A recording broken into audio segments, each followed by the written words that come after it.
live and in living color. What's up, everybody? We're gonna give the guys a few seconds to get in here to get rolling in. But how's everybody's Tuesday going? Yes, we got what just 2 days for the holiday.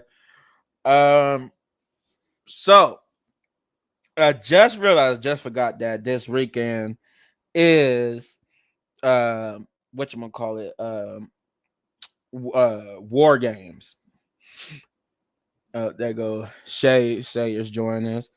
Waiting on for some more people to get this show started. Shay, but what's going on? What's going on? Man, in this traffic. This, oh my gosh, we don't know how to drive. They act like it's Christmas. We ain't Christmas yet. But yeah, I was trying to figure out the schedule here because I don't know what people got going on for the holidays. But I just realized that the War Games is Saturday. Yes, can't wait. Turn up. Let's go. Starting at 6 p.m. Eastern. That's 5 for our people who are an hour behind us. Man, I think it's like did they say like 3 or 4 something like that for Pacific time. So it's gonna be a couple hours earlier for you guys, 6 p.m. for the people on the north or in the east, whatever in between. But I was trying to figure out our schedule because we will have to do our review Sunday. I don't know what people got going on for the holidays. They're gonna be traveling and whatnot, so that's kind of difficult. But I guess we'll figure it out. Once we get off of here, we can all figure out what our schedules is. Because I figure because then we might have to do our prediction video tomorrow since Thursday is technically Thanksgiving. Because I know I can't do the prediction video Thursday. And I'm gonna be busy with family and whatnot Thursday. So trying to figure that out. How are we gonna do that? Most likely, we either gonna have to do it tomorrow or Friday. I'm thinking Friday. Maybe Friday. Yeah, if everybody ain't traveling, we could probably do our prediction video Friday, since most people gonna be spending time with their families, Okay, whatnot. so the prediction video Friday. Regular time, like 7, or you want to do early in the day? Uh, I mean, is everybody not working? We could do it early in the day, so y'all could if you want to chill for the rest of the day, or we could do it at usual time. It don't matter. I gotta talk to everybody. That's just the thing, because I don't know who's doing what. I don't know who's off and who's working. Right. That's true. Well, I'm off, so I mean, I'm not working. Well, I'm always off on Friday, but I'm not working on no Black Friday. That's too much. Then we have to, curse somebody or, go to jail. So you saying you off Friday? Yeah, I'm on Friday. Okay, all right. I had to talk to the guys because then it'll make sense to do it Friday, but it would have to be either tomorrow or Friday. Yeah. Yeah, because I don't want to schedule a video when everybody's trying to enjoy Yeah. time with the family and stuff. And I don't want nobody trying to break away and do a video. They're gonna be like, man, it's Thanksgiving, blah blah blah. And you know how that goes. That's true. But yeah, then so that means if we do a video Friday, that means we definitely gonna be doing the review Sunday for for War Games because it's gonna start late in the evening. So yeah, it'll definitely be uh Saturday Sunday. Would you be free Sunday? I might go out Sunday after the Eagles game. Oh, okay. You going to just on football? Okay. Oh well, at least we'll get your predictions though going up in there. Yes. And if you're able to join, hey, you're able to join. Let's see where the other guys are at. Hey, holding this up because I want to introduce a new segment.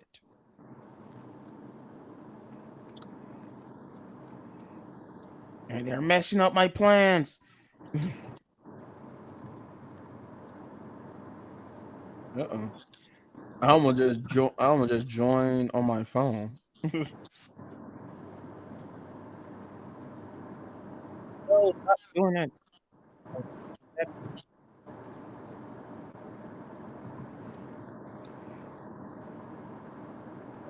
Where are you guys?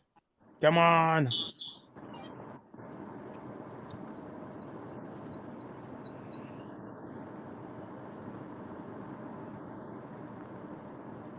Well, while we wait, I guess we could start the review since they taking up too much time. Um, we did start off Monday Night Raw with Gunther of all people, and Gunther, man, that lost to Cody Rhodes. I love the story they playing up with Gunther, where he's basically not him anymore, Right. and he lost to Cody 2 times in the Royal Rumble.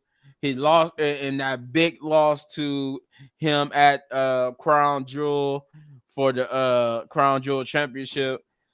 And I'm like, it's kind of silly because I'm like, so you're upset that you don't get to walk around with a ring for a useless championship that's so useless that we don't even get.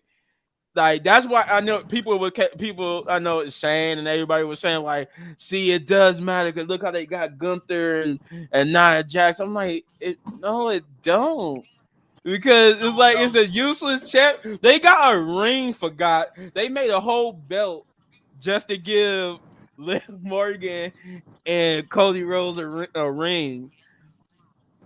But I mean, the story they telling with Gunther is awesome. They telling an awesome story with Gunther, even though it's kind of silly because I'm like, it's not like if you won, you was gonna get a championship. You just get to walk around with 2 championships. They just walk around with this big old Super Bowl ring and all that type of stuff. Like, so it's I guess just he silly thought to that he me. was going to do that. I guess he really thought that was going to happen. Like he would have had 2 belts, or I don't know. That's how I mean, it would have ridiculous. been better. Like, I could Yeah. see it. I could see it more like how this could have messed Gunther up if they got to walk around with 2 belts.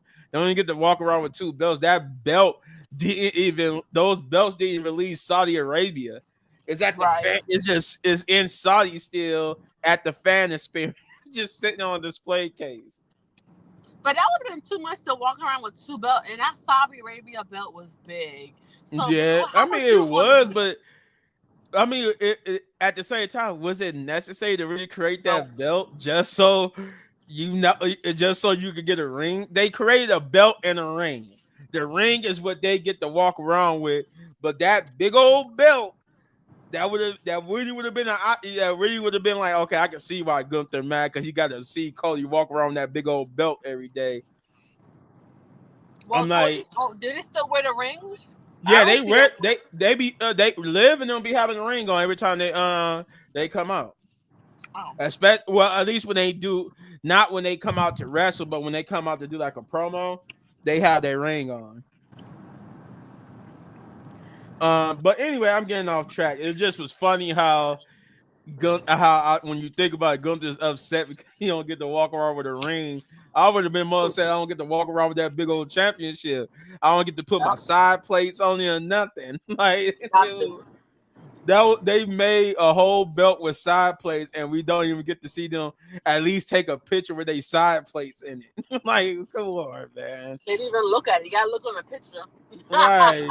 You can't even go home to your house with it or nothing. It's just like Nothing. 2 belts that's in Saudi Arabia that you have to see by picture. Mm-mm. Oh, anywho, so they brought out Gunther to ask him to question him about how his history in WWE has been, which is basically mostly dominant history. Excuse me. And they were saying that, but his recent losses, especially the rare loss to Cody Rhodes at Saudi Arabia, has put him. They have questioning whether what's next for him was his drive, all that type of stuff, right? And they showed like a video package on what happened last week when he attacked uh Damian Priest, and they asked Damian Priest, hey, I mean, they asked Gunther, like, what do you have to say about what Damian Priest said? And before he could answer, Damian Priest would make his way to the ring, And he was like, "Oh, don't let me stop you. Go ahead, Gunther. Do as you usually do and talk." And Gunther just was sitting there like he just couldn't. He ain't talking. He ain't Gunther. Like he ain't being Gunther. He just sitting there just like stoic and like well, I don't probably stoic is probably the bad word for it, but he was sitting there like he wasn't just himself no more. Like he wasn't confident. He couldn't talk his talk. He was just, oh yeah, okay. I'm just gonna sit here. Then so Damian Priest just ripped into him. He was like I said, that aura, that vibe about you is gone. Like he said, and then I like how Damian Priest tried to play it that it's because of him and not because of what happened to him when Cody Rhodes, even though they just said it was Cody Rhodes who's causing him to be on this new path of doubt. And then he just comes out and said like all this because you know you gotta go up against me and that I'm gonna take that title from you. Maybe it's the burden of the title. Maybe that title it has been so much burden on you. He said, I know it's a burden. It puts a burden on you because hey, it was burden on me, but I want that burden back. As a matter of fact, I'm gonna take it back at War Games, and that he once again trying to add Gunther into talking, but Gunther still wouldn't talk, and he did. I like how he mentioned like, what if I do, or he didn't say what if, but he basically said he's going to beat on what will be next for Gunther after after Survivor Series. What will become of Gunther after Survivor Series? And I like that little the little seed of doubt into Gunther's head, and you could tell Gunther was mostly not just fighting back the words that Damian Priest was saying, but his own doubt in his head. So that's good storytelling there. But then Gunther would surprise attack and hit Damian Priest with the microphone twice and then beat him up. And for the most part, Gunther did have the upper hand and he was looked like he was coming back into the old Gunther. And then Damian Priest would take over and beat down on Gunther and then put Gunther through the table with the Rager's Edge, a table that Gunther cleared off, by the way. And oh, what's up, Say Beer? What's up, my guy? Uh, but yeah, I meant to put this up there. Oops. uh, he was just carrying out the street trash. That's all. Yeah. He was just carrying out the street trash. I don't know, man. Gunther ain't looking like Gunther. He definitely ain't looking like Gunther. Uh, but yeah, Damian Priest would just put Gunther through the table with the Rager's Edge, and that would be it. Damian Priest would stand tall with them trying to help Gunther out at the end. Um, it was a good segment, good storytelling. I like it. We seeing a different side of Gunther that we usually don't get to see.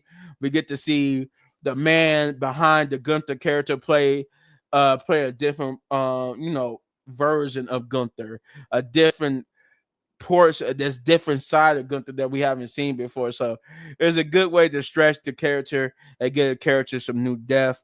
But definitely A+ segment for me. That was an A+ segment. But what did you think about that opening promo, Shay? It was pretty good. I like how they made Damian Priest look, real strong. Like he coming off like like a good win, like type of when you up high, like high and mighty. I like that, and he beat Gunther to the punch because that Gunther had that same old talk where everybody, oh, you can't beat me, you can't do this, you can't do that. Like you can't say that about Damian Priest, because I feel like Damian Priest is a real good opponent for him, Mm-hmm. but I like how they made Damian Priest, look good at the end too. So I mean, it was a good promo, but their last couple promos, Damian Priest had the upper hand on Gunther. I ain't gonna even lie to you. When especially when he attacked him with no socks on, baby boy, you got no socks on. Like, what are you doing? Like, what? Yeah, that's true. That is true. Uh, yeah, no. Say Beard, you right too. By the way, that Gunther had layers to explore, so this would be interesting. Yeah, he did. Gunther definitely got layers to him, so that's why I said this. It was cool to see this side of him because it's definitely layers to Gunther and his character. So pretty cool. And Shay is right too. Like Damian Priest been having the upper hand over Gunther in these last couple of promos. So this match is going to be interesting going into Survivor Series. What he said, we know Priest not winning, so what's next when he loses? That's that's why a rematch made no sense. I mean, the way I see it, if they don't, the only thing they could do to further like the Gunther doesn't have you know, his usual aura anymore is by him losing, or they could say he by him not barely beating Damian Priest or had to use underhanded tactics to beat Priest can further drive this Gunther down a different path because he couldn't beat him like he usually beat people. Now he's just like, wait a minute, I'm not the ring general no more because I couldn't even dominate Damian Priest. I barely won that match, by the skin of my teeth. So there's multiple ways they could continue the story, but I think after Damian Priest, he probably gonna have to go up against CM Punk or Seth Rollins, maybe even both, but who knows? Um, Let's see what we get next. Oh, so then we got Bianca Belair promo with her and Naomi talking about Jade Cargill. She revealing that Jade Cargill is banged up bad, and that she wants to basically find out who was responsible for what happened to Jade. And then Naomi said, she said, yeah, we definitely got to find that out, but in our immediate future, we got to worry about a replacement. And they said, yeah, I don't know, like I don't know who could replace Jay. And EO comes into the picture and suggests that they replace Jay with Kyrie Sane. But then she was like, yeah, I don't know. I mean, that you have I don't think we need too much damage control on the team. So she said, so then Naomi nominates Bianca, not Bianca, but Bailey. She said, I nominate Bailey, and Bianca looks at her like, what? Like, she said, no, I don't even like Bailey. I don't trust her enough to even want to be on the team with her. And then they got going back and forth about it because she's like, I know, but she changed, and they go back and forth about it. But then Rhea stops all the bickering and says that she doesn't really care. They asked her, says she want to be Bianca, like, says you want to make a team Rhea, like she like, what do you think? Who you think should be the fifth member?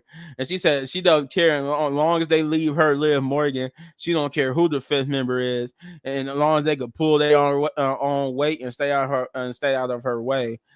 And she said, you know what? I don't got time for this. I got to go get ready. I like the little them two getting in each other's face, remembering that Rhea did promise that her and Bailey, I keep saying Bailey, her and Bianca will indeed finish their business. They got some unfinished business. Naomi did it. She wants Bianca to herself. And you know what, say beer? That's actually funny because when most of us in the Wrestling Pit podcast, we've been going back and forth between Naomi and Bianca, or Naomi and Bianca. I think Shay even said Charlotte. Like, we've been going back between all three of these women on who could have been the culprit to attack uh Jay Cargill. If not, if they don't go with the obvious choice of Liv and Raquel as their attackers, just so for the sake of war games, if they try to turn this to an actual storyline, then we're saying the people who could have attacked her could have been Bianca herself or Naomi or Charlotte. For I say Naomi because it will do wonders for her career in this second run of hers in the company if it's her, because she desperately need a character change and she needs to turn heel. So I nominate Naomi myself. Um, but we get to the first match of the night, which is LWO's Rey Mysterio and Dragon Lee versus American Made's the Creed brothers. And this was it was a tornado tag match. And I like that under Triple H, we be getting these tornado tag matches back. So it was pretty good. I like it. she wants to take Jay's place with the tag titles. You know, and that Shay just talked about that too. She just mentioned that couldn't Naomi take Jay's place with the tag titles and stuff like that. And I was telling her that yeah, they could pull like a Chelsea Green and allow her to replace her tag team partner to keep the titles. But that's all on the fact that if Jay is going to be out for 3 months to a year, because her injury is a legit injury. She got It's been reported that she got a neck injury, and that she could be out for 3 months to a year. It was speculated just the 3 months, but then they said, oh, it might be the actual year. They said depending on what happens in the next couple of months, she could also be out for a year, which means she's going to miss. I think they said just for the 3 months she's going to miss the Royal Rumble, and That's then crazy. and then if it's longer than the 3 months, she could also miss WrestleMania as well. So hopefully she's not have to be out for a year. Cause from what they're saying, if it's a year, if it's longer than the 3 months, and they don't take the titles away from Bianca, then they're gonna if they haven't taken the title away from Bianca in about the 3 months period, then it's most likely she's going to be stripped of the title because of Jay being gone for a year, and they're probably going to run a different program if they don't run like Bianca and Naomi teaming up to replace Jade and all that type of stuff. But then again, that could be either way you go. You could use that as a stepping stone to get Bianca versus Jade, because she could be mad that Bianca replaced her with Naomi. Right. And So say if she don't pick Naomi, that will hurt Naomi even more So if now you don't pick her. then you could get Naomi turning heel on Bianca. Like there's a Yeah. lot of ways, there's a lot of different stories you could go with this whole injury angle.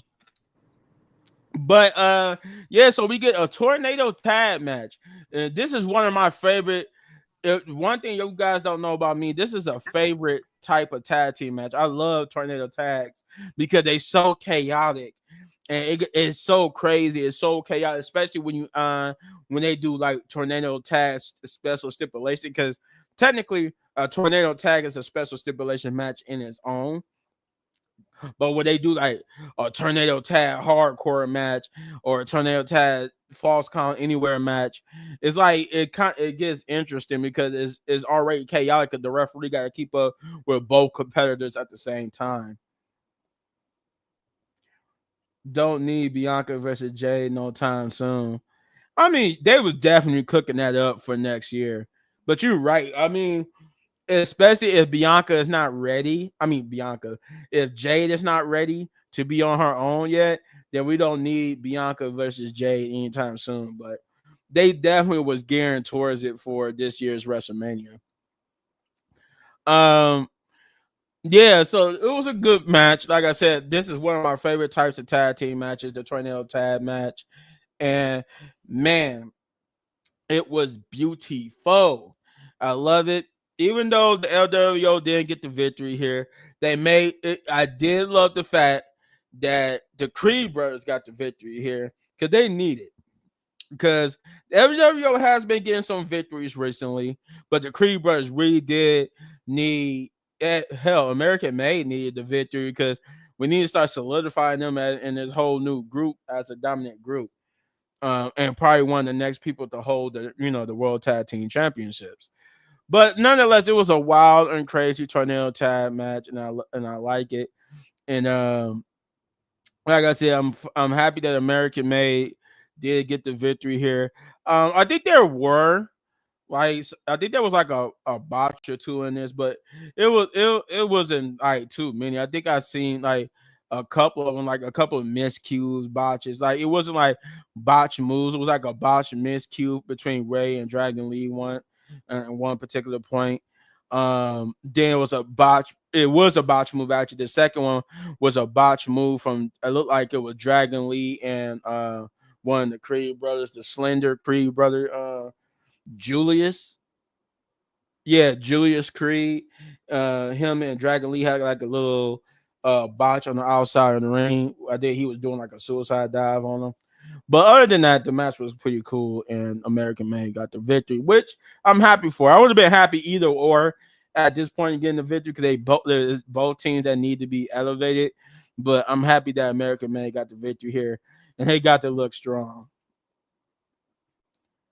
Don't need it this many. I mean, yeah, I mean, I would, like I said, if Jay was not ready to be on her own for a main event type match like that for this year's WrestleMania, I could have waited till next year WrestleMania or some, SummerSlam, preferably WrestleMania though. But if they wanted to do it, like I say, in a couple months at SummerSlam, I would have been ready for that too. But it's all about when Jade is ready. Let's see what else do you say. Finally, American Man got to win. Yeah, yeah, that was beautiful. Like I said, that was beautiful that American Man got to win there. Uh, Shay, what did you think about this first match? It was good. I really wanted LWO to win though. I guess it would have just, kept them like on a good, streak. But I feel like if American Made didn't win, that would just kept, I mean, they're more of a rough team, like a not a heel team, but they're more like of a they do a good storyline. So I think that would have been good if they would have kept losing, That probably would have been good as a storyline, but it was good for the most part. Yeah, I just don't like that dirty stuff. Like, they're trying to take his mask off, like hitting his eyes. Like, be for real. Like, they've been doing that to Rey Mysterio for so long. Like, now y'all want to do it now. You see what I'm saying? Ever since Xavier did that, everybody want to start doing that now. What technically that's just a thing that been happening. Just like how Rey Mysterio always get portrayed. Yeah. Every heel always messes with Rey Mysterio's mask, so it's nothing new. They've been doing that since Rey Mysterio made his debut in WWE. That's what he said. LWO is good as talent, but they haven't done anything with them like majority of the tag division. Yeah, that's why I was saying like that's why I'm happy that American Made got the victory because they really haven't done since the whole feud with the Wyatt Six. Like they really haven't done anything with them. So like them getting the victory here was a good thing. And hopefully we could just like move them up the division. Um but then we go from that to backstage with Judgment Day. And Judgment Day is basically all they backstage. They talk. They getting. I think Carlito is. Yeah, Carlito is there in the background or whatnot. Is this? Yeah, I think this is the one with Art Truth, right? Excuse me. Yes, it is. So basically, our it was a funny thing, but they basically backstage hyping themselves up, getting ready for this tag team championship match against the War Raiders, and they talking about basically if if they could just they one big happy family, kind of like Finn is basically taking a shot at Dominic Mysterio still. That he's still a little bit upset with Dom, but then he said, you know what? Because I think he said that they failed to get the job done against the War Raiders, and thanks to Dominic not being able to take out Damian Priest is back on track with his World Heavyweight Championship match against Gunther. But he said that's all. Let's look at the positives. We got the tag team championships. We are one cohesive family, and when we stick together and be one cohesive family, we can accomplish anything. We're gonna be. This is what's gonna lead us into being tag team champions for 100+ days, and how Rhea's gonna keep her title and everything. So Finn kind of reels everybody in, get them on the same page. And then that's when R Truth busts in and asks, can he use the clubhouse to hide from Butch? And he keep calling Pete Dunne Butch. And then he said no, but you could get out of my clubhouse. Finn threatens him like, no, you can't use the clubhouse, but you could get out here for I drop you. And he was like, what? We're not even family no more. He said, that's it. He says y'all cut off from Thanksgiving, and Carlito. That's when he make his presence. I'm like, what did he say? We call for Thanksgiving? He cared about. He said, look, man. Okay, enough fun and games. And I think that's when he railed everybody in, like I said before. And then we get to the second match of the night, which is Braun Breaker versus Ludwig Kaiser. This was a good match between the two. It was kind of weird because Braun Breaker is basically like a tweener, and then you got Ludwig Kaiser, who is basically like who's a heel. So it's like it was almost like two heels going up against each other. He said, "You said get Finn away from the New Judgment Day." I think it's happening. I think it's happening Yeah, because I don't see Finn. I don't know. I don't Maybe see him it could staying happen there. under the New Judgment Day. I don't see Finn becoming world champion under Right. the New Judgment Day, but it could happen. You know, stranger things has happened. I mean, they tried to break up the Judgment Day before, and they end up going on an incredible run. I don't know. I want to see where they go with this New Judgment Day first, though, before we start breaking them apart and all the time. We did all this to just get Damian Priest and Rhea from them. So now I think I need them to be on the successful side of things for a little bit just to prove the whole storyline with this whole new Judgment Day. And then we can start trying to break them up again. But if anything, Liv would be the first person. You know, so I believe like Liv, since they would Liv or Raquel was the original Judgment Day members, I think they, if anybody were to leave, it would be Liv and Raquel first. Maybe Carlito too at that. Brian is that man where my dog's at. True that. Yeah. True that. So this was, like I said, this was a good match between Braun Breaker and Ludwig Kaiser. They made Ludwig Kaiser look strong here, and I like that. He wasn't just like a pushover. It wasn't like an easy match for Braun. He took it to Braun. Braun took it to Ludwig. I think Braun did come out the gate strong. If I remember correctly, he did come out the gate strong against Ludwig Kaiser, but that's when Ludwig Kaiser turned it around. That's when they started making Ludwig Kaiser look good, and then it went back and forth. Then it was all Ludwig Kaiser again, and then it was Braun for a little bit. Then it was Ludwig Kaiser. So I'm liking that they giving Ludwig like this semi push. What it, I think eventually it could be this Saturday at War Games. He Right. could he could end up winning the Intercontinental Championship. I don't know. It will be it will be good. I just want to see one time Gunther and Liz Ludwig together with a championship in the in their group together. So I would like to actually see that, at least once before eventually they probably try to split Ludwig from Gunther. But right when Ludwig had the advantage and was about to do his usual I guess you could say his drop kick onto the opponent while they land against the steel steps. He would get attacked by Sheamus, which will cause a disqualification, which is basically just a repeat of last week. So yes, the ending of this match was just a reverse repeat with instead of Ludwig causing the disqualification, this time it was Sheamus causing the disqualification. But it wasn't Braun Breaker who will win this match via disqualification. It was actually Ludwig.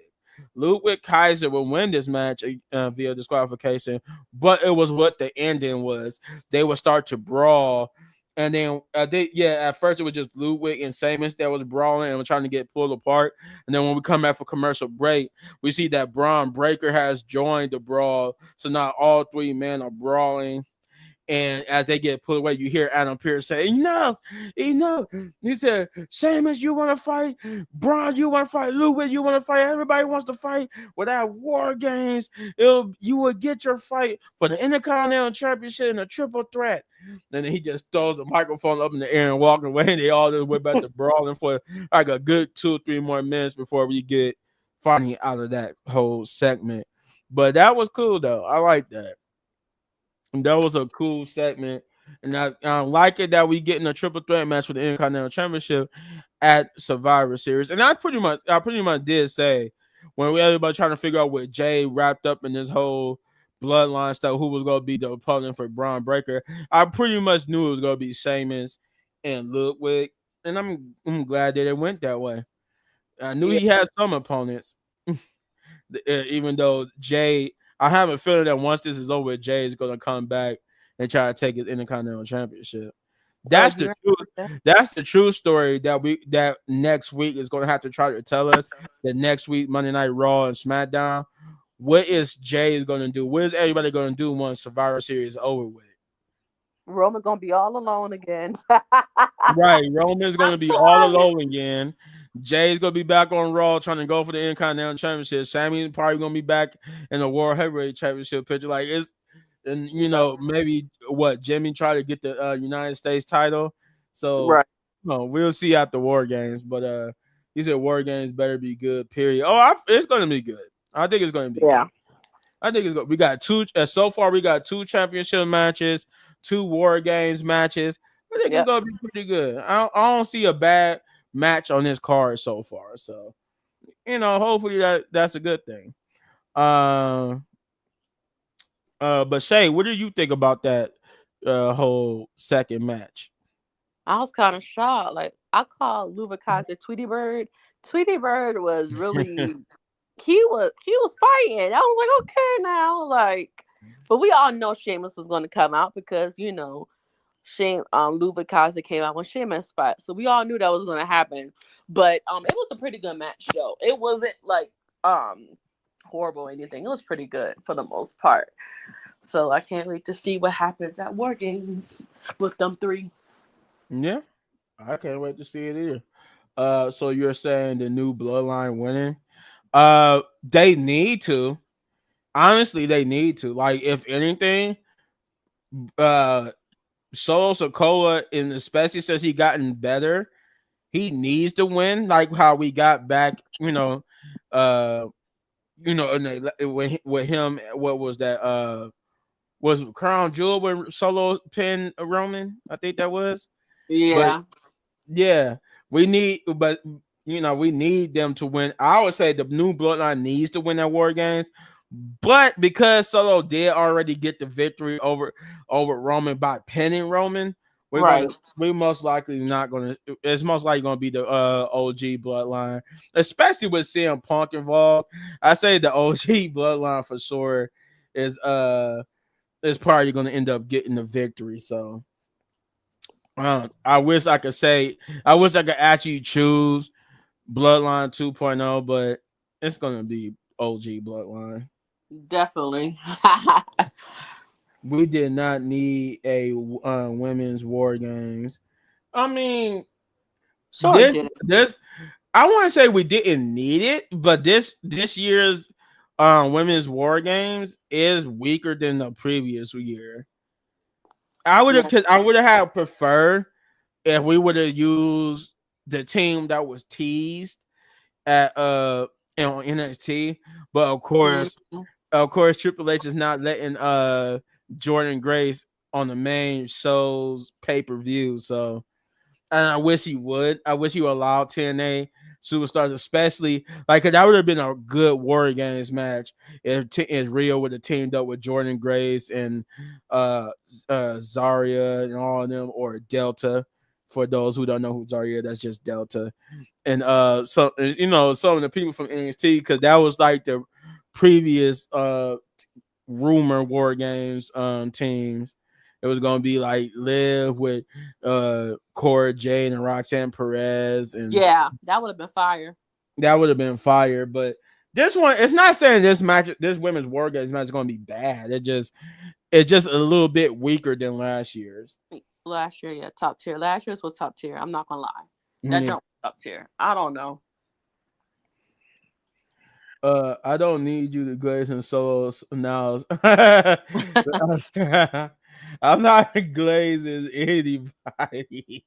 I'm saying I always wanted Solo to be who he was in NXT on the main roster. It's just that they wouldn't letting him sign. Like he was supposed to be like what Jacob Fatu is right now. As the enforcer for Roman, he was supposed to be that interested, that menacing, that hardcore, that you almost impossible to beat him, and he really didn't get to that level. And then when Jacob came in, Jacob sold us what Solo should have been. So that's why Jacob got so many praises. But I'm happy that he got the victory over. That's why I say he needed to legitimize this team. He needs to get a victory over Roman. he should get a victory over Roman at War Games, but they're not gonna let that happen. They protected Roman too much to let him just lose like that. But that should be how his story goes. After losing the championship and after losing everything, he should be on a more of a losing streak than winning streak. But they're not gonna give us that. Man, but after Survivor Series, let that new bloodline win because the OG bloodline don't need to exist. Those guys got solo careers to worry about. Yeah, that's why I'm saying. Like, that's why Right. I think the new bloodline should win because most of these guys are going back to being solo stars anyway. So it doesn't make sense to let the OG, but it doesn't make sense for them to win. But they have shown that they don't want Roman losing or looking weak. Because look at how they rushed the storyline to get all of them together. Right. It could have Like dragged it. because had they done it the opposite way, where Roman has to beg them to come back, they was afraid that would make Roman look too weak. So instead, they just made it easier. They just made a storyline where it was easy for them to join up with Roman. Right. Two bloodlines after Survivor Series will be like two NWOs, and you remember how that ended. Oh yeah, yeah, NWO and NWO Wolfpack did not bowl well for both. And then the bad thing about it is, like, yeah, after Survivor Series is over, everybody's gonna go back and do their separate thing. Roman about to go do something else, Solo and them about to go terrorize somebody else. Like, I feel like it's gonna be separate. Everybody's separate. So I don't think they should win, but we'll see. We'll Yeah, see. we'll see. But they definitely don't need to win. But I don't think they're gonna. They're not gonna let Roman lose And twice. especially CM Punk. They're not gonna let him lose either. Right? They're not about to let CM Punk on the team. Like that That's guaranteed that the OG bloodline was winning because they're not about to let both of them lose. right. So this is I don't know. And this Friday should be interesting too because they're gonna have a sit down with Roman and CM Punk. So that should You be think this is pre-recorded or no? Yeah, right. yeah. The Friday is pre-recorded. This Okay. the Monday wasn't, but Friday is gonna be I'm pre-recorded. tired of these pre-recordings, child. I'm tired of it. But they need to be home for their families. Say Jesus Christ. Yeah, but we gonna have so much pre-recordings in December. It ain't gonna make no sense. Like we gonna have a lot of them. A lot. True that. True that. Bad booking indeed. Let's see. So afterwards, we get to speaking of the bloodline, we get to the OG bloodline, and they backstage and are talking about as I just mentioned about the sit down. Anyway, they're talking about how they're happy that they got a fifth member, but they was ready to die. They was ready to go in a battle with four men, and they really can't trust CM Punk, even though they got the wise man. I think the only person who was was on the on the same page or trusted CM Punk was just the wise man and Jimmy. Okay, he said we got the wise man back, and the wise man said CM Punk is good, so we good.